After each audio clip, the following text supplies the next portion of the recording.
Hello hello, bonjour bonjour, chào mừng các bạn đã quay trở lại với Chi Thu YouTube channel. Hôm trước có một bạn bảo là Chi Thu ơi, sắp sửa mùa xuân đến nơi rồi, chị thay đổi kiểu tóc đi. Nhưng mà khổ nỗi bạn không biết rằng là nỗi buồn của những người xa quê ấy, là tóc tai không được cắt đàng hoàng, các bạn có biết không? Bởi vì đi hair salon ở nước ngoài ấy, không phải chỉ có mỗi tốn tiền không ấy, mà sẽ không được phục vụ như ý. Tức là cắt cái tóc của mình nó sẽ không được như ý mình muốn đâu. Cho nên là vẫn ngồi chờ ngày được trở về Việt Nam mọi người ạ. Và video ngày hôm nay thì đương nhiên là không phải dành để nói về chuyện tóc tai rồi, mà để nói về hai em túi xinh xắn này mọi người ạ. Em túi này thì hôm trước mọi người đã thấy Chi Thu đập hộp ngay tại store rồi đúng không? Em túi này ấy thì là lâu rồi, nhưng mà tự dưng về nhà mới thấy là ô, hai em này cũng hơi màu giống nhau. Và có khá nhiều bạn sẽ thắc mắc giống như mình là hai cái màu giống nhau như thế này thì có cái gì, sự khác biệt là gì đúng không? Khác biệt lớn lắm mọi người ạ. Em này thì hơn 100 triệu, còn em này gần 1 tỷ. Đấy, điều quan trọng nhất nó ở chỗ đấy đấy. Còn về cái độ nặng của cái túi thì có vẻ như là khá là cân nhau mọi người ạ. Cái em túi cá sấu này có vẻ như là không nặng hơn là mấy đâu, nói chung là ngang nhau đấy. Nhưng mà hôm nay mình muốn so sánh với các bạn hai cái loại da này thì cái sự khác biệt của hai loại da này như thế nào, không phải là vấn đề về chỉ mỗi cái chuyện giá tiền. Đương nhiên rồi, một chiếc túi da cá sấu thì bao giờ cũng đắt hơn là da thường, đương nhiên rồi, bởi vì là cái da, cái độ quý hiếm của da cá sấu nữa các bạn ạ. Để làm được một chiếc túi như thế này ấy, thì cái việc mà chọn lựa da cá sấu ấy nó cực kỳ là khó khăn, và bởi vì bản chất da cá sấu nó đã rất là hiếm rồi. Thế xong rồi cái việc mà nó sản xuất ra được một cái túi bằng cá sấu ấy thì nó lại đòi hỏi rất nhiều công sức, sự gia công và cái tài năng, cái kỹ năng của cái người thợ làm túi nữa các bạn ạ. Cho nên đương nhiên là một cái túi cá sấu thì bao giờ nó cũng mắc hơn rất là nhiều. Thế nhưng về cái công đoạn làm da ấy thì đúng là cái da, kể cả cái da thường này, đây là cái da Toyong Clemence, đây là một cái da Clemence thì gọi là da vô.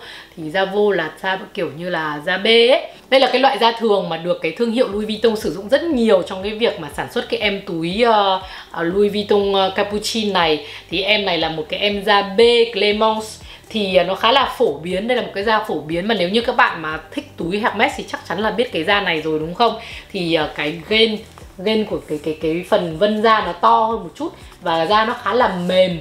Và cái da này cũng thuộc dạng là một cái da rất là bền, nó chịu được khá nhiều cái tác động của bên ngoài. Ví dụ như là cái việc cái da này thì thường thì các bạn sẽ thấy là nó ít bị mốc hơn những cái da khác. Đấy là trong các cái hướng dẫn sử dụng người ta cũng nói rõ luôn. Và thực sự là cái việc mà sử dụng cái em da này mình cũng thấy được là cái sự mà gọi là resistance của cái em này nó khá là mạnh mẽ luôn so với cả các cái điều kiện thời tiết khác nhau. Còn đối với cả cái em da cá sấu này ý, thì ở trong cái quyển hướng dẫn sử dụng ấy cũng có nói rằng là cái da này không nên được nó để ngoài trời vào cái thời tiết quá 40 độ C. Thì có nghĩa là nếu như mà trời Hà Nội mà nóng 42 độ C thì đừng có xách cái túi này ra đường các bạn ạ. Nguy hiểm, thương em nó, hãy để em nó ở nhà ngồi máy lạnh nha mọi người. Nhìn sơ qua thì các bạn cũng thấy rằng là cái túi cá sấu này thì cái da nó khá là đứng thẳng luôn, nó không bị đổ form. Mà bên cạnh đó là một cái da, đây là cái da này nó mềm hơn. Thì các bạn có thể thấy rằng là cái sự mà cái vuông thành sắc cạnh ấy của cái em này thì nó không được bằng cái em túi cá sấu này. Em túi này thì hình như là mình mua, không nhớ chính xác, cũng phải tầm gần 1 năm rồi. Thì đương nhiên là có cái sự sử dụng cho nó nữa. Nhưng có một điều rằng là tại sao người ta cứ đua nhau đi mua túi cá sấu. Bởi vì thực sự là cái túi cá sấu này có 50 năm nữa thì nó vẫn còn nguyên da như này, và vẫn đứng nguyên như thế này mọi người, nó không thay đổi form dáng. Thì đấy là cái mà một trong những cái giá trị tại sao mà nó đắt hơn rất nhiều những cái da bình thường là như thế. Cái da này thì khi mà các bạn sử dụng một thời gian thì nó cũng sẽ hơi đổ trùng xuống một chút, nhưng mà không có nghĩa rằng là nó thay đổi quá nhiều. Thì thực ra là một phần bởi vì cái da này là da mềm nữa, thì khi lên một cái dáng túi như này thì nó hơi đổ nhẹ xuống một chút thì nó nhìn nó mềm mại hơn, thì đấy là chuyện bình thường. Mà các bạn thấy không, hai cái túi này ấy, thì rõ ràng là cùng một size, cùng là size BB của dòng Capuchin Louis Vuitton. Nhưng không biết các bạn có thấy giống mình không, như mình nếu như đặt hai bên cái như này thì bạn có cảm giác là cái túi này bé hơn cái túi này một chút. Bởi vì cái túi này nó khá là vuông thành góc cạnh, thành ra trông nó có vẻ như là to hơn chút xíu, nhưng thực sự là hai cái này là size hoàn toàn bằng nhau. Chút hơn nhau. Về cái độ bền thì đương nhiên phải nói rằng là cái túi cá sấu bao giờ cũng có cái độ bền hơn rất là nhiều. Mình nói thật là mình chưa đủ kinh nghiệm và cũng chưa đủ quá nhiều trải nghiệm để nói với các bạn là một cái túi cá sấu có thể để được bao nhiêu lâu. Thực sự là một cái túi bình thường của Louis Vuitton ấy đã có thể dài được đến 50 năm rồi. Thì túi cá sấu mình không rõ là sẽ được bao nhiêu lâu nữa, nhưng mà nó sẽ rất là bền. Còn về cái việc mà gia công hai cái túi này ấy, thì mình phải nói với các bạn rằng cái túi này là 100% hoàn toàn là handmade. Cái túi này thì có thể là sẽ có một cái phần kiểu hơi có chút gì đấy là công nghiệp ở trong cái túi này, thì mình có thể là nghĩ rằng là sẽ có. Nhưng cả hai bên cái da của các cái thương hiệu cao cấp ấy các bạn ạ, không phải là các bạn cứ nghĩ rằng là một con cá sấu như thế hay là một con bò như thế hay một con bê như thế mang ra lột da nó là làm là như thế đâu. Không phải, bởi vì là một cái da, bề mặt da ấy thì nó sẽ có chỗ dày chỗ mỏng. Trước khi mà để gia công một cái túi như này ấy, thì cái lớp da ấy nó không bằng phẳng, người ta phải đưa ra một cái máy để cho nó lì, cho nó tất cả nó độ dày nó bằng nhau, thì nó sau này mình làm được cái túi nó bằng phẳng như thế này các bạn ạ. Không phải tự nhiên mà nó lại đắt đâu, bởi vì nó có rất nhiều công đoạn để sản xuất một cái túi, để gia công một cái túi. Còn cái em túi này thì 100% hoàn toàn là thủ công hết mọi người ạ. Mình có thể quay kỹ cho các bạn thấy cái vết may và hoàn toàn gia công của cái túi này. Còn ví dụ như ở cái túi này các bạn có thể nhìn thấy cái chỗ may mà chèn hai cái vết chỉ với nhau, chứng tỏ là chiếc túi này có sự can thiệp của công nghiệp. Còn cái chiếc túi này là hoàn toàn 100% là handmade. Ngoài ra thì túi cá sấu nó đắt bởi vì là cái độ hiếm của nó, và cũng bởi vì một phần nữa ấy, là cái việc mà gia công nó rất là khó. Cái độ hiếm thì chắc là các bạn cũng tưởng tượng ra rồi, bởi vì các bạn biết rằng là da cá sấu không phải là cứ cùng một cái công thức gia công mà nó ra được cái màu giống nhau, mà mỗi một cái con cá sấu nó sẽ làm thay đổi cái tiết tấu của cái màu sắc, và nó làm nó thay đổi cái màu sắc của cái túi ra như vậy. Cho nên là bạn sẽ rất khó mà có được một cái túi mà ví dụ như là 10 cái túi cá sấu giống nhau, là rất là khó mà có được điều đó, hầu như là không bao giờ luôn. Đó. Thứ hai nữa là về cái mặt sử dụng ấy, thì mình thấy rằng là cái em túi này thì đương nhiên là mình quăng quật nhiều hơn, có thể thoải mái luôn, bởi vì thực ra là nó cũng rất là bền mọi người. Nói chung là đồ da ấy thì nó cũng rất là bền. Và cái thứ hai nữa là cái việc mà bảo quản cái túi này cũng rất là dễ. Các bạn có thể sử dụng cái kem, các bạn có thể sử dụng cái cream như thế này. Thì mình dùng cái loại kem này ấy để kiểu như là bảo vệ cái bề mặt, để làm cho cái mềm da, cái bề mặt da của những cái chiếc túi này. Còn đối với cả em túi này ấy, thì mọi người ạ, ngoài cái việc mà bảo quản cái thời tiết ra ấy, thì tránh mưa một chút nhỉ.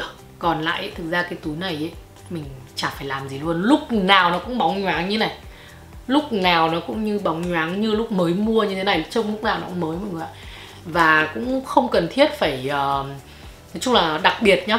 Các bạn không, với những cái da cá sấu thì không nên tự ý spa em túi này ở nhà mọi người nhá. Bởi vì em túi này nói chung là bản chất của em ấy sinh ra như thế nào thì em sẽ mãi mãi là như thế. Cho nên là không cần thiết bất kỳ một cái loại cream nào hay cái gì đấy.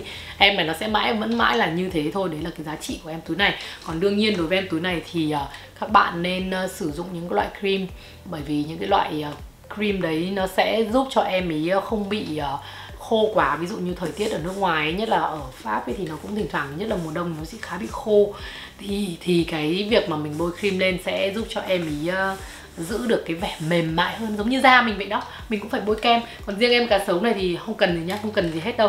Thì các bạn thấy là hai cái túi này để cạnh nhau thì không biết là các bạn có thấy được một cái em túi. Đương nhiên là một phần bởi vì do cái màu nữa, bởi vì cái màu em túi này là một cái màu hồng khá xỉn.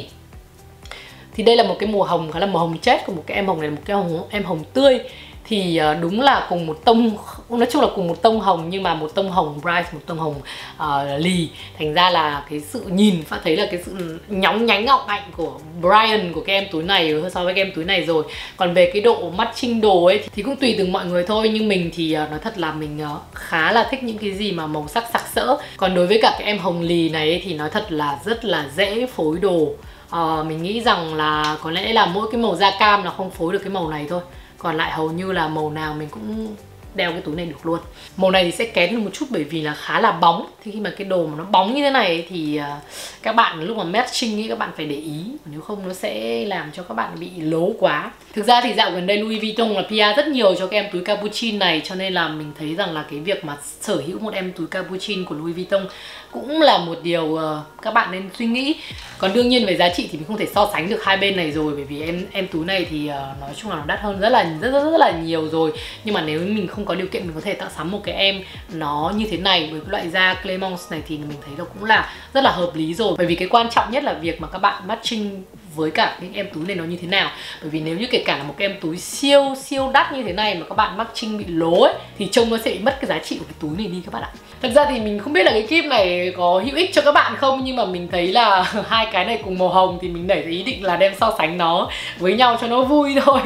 Cũng có thể là chia sẻ với bạn nào mà đang có ý định mua túi cá sấu ấy, thì nên chú ý rằng là túi cá sấu ấy nó sẽ bị một cái nhược điểm một tí, đấy là bởi vì nó khá là cứng.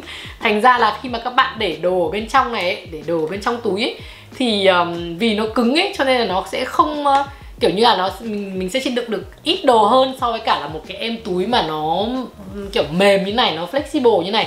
Thì cái túi này mình đã thử rồi và cái túi này sẽ được nhiều thứ hơn là cái túi này. Mặc dù là hai cái là kiểu như là size bằng nhau thì bình thường mà nói thì thể tích nó sẽ phải bằng nhau, thế nhưng mà em túi này được nhiều hơn một chút xíu bởi vì là nó kiểu nó mềm ý.